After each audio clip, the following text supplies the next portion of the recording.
చాలామంది నాతో వచ్చి చెప్తా ఉంటారయ్యా, నేను ప్రార్థన చేసుకోలేకపోతున్నాను, నేను వాక్యం చదువుకోలేకపోతున్నాను, ప్రార్థన చేసుకుందాం అని ఎప్పుడైతే తీర్మానం చేసుకుంటున్నానో, దేవునిలో బలపరచబడదాం అని ఎప్పుడైతే నేను అనుకుంటున్నానో, నా వల్ల కావట్లేదయ్యా, ఏదో ఒక సమస్య వచ్చి పడిపోతుంది, ఏదో ఒక ప్రాబ్లం జరుగుతుంది, నా భర్త ద్వారానో, నా పిల్లల ద్వారానో, నా ఇంటోళ్ళ ద్వారానో, నా బయట వాళ్ళ ద్వారానో, బంధువుల ద్వారా ఏదో ఒక సమస్య, అస్సలు నెమ్మది ఉండడం లేదయ్యా.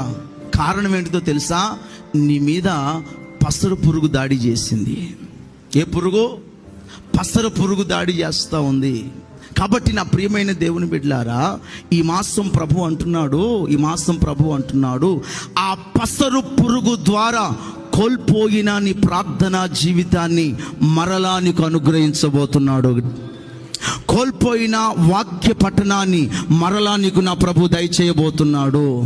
కోల్పోయిన అభిషేకాన్ని మరలా నీకు ఇవ్వబోతూ ఉన్నాడు. కోల్పోయిన ఆత్మ సంబంధమైన వరాలను నా ప్రభు దయచేయబోతున్నాడు. బిగ్గరగా చప్పట్లు కొట్టి ప్రభుని కనపరుస్తామా? హల్లెలూయా. దాని ద్వారా నష్టం జరిగింది. Praise the lord. అయితే నా ప్రభు ఈ మాసం అంటున్నాడు, మరలా నీకు అనుగ్రహిస్తాను.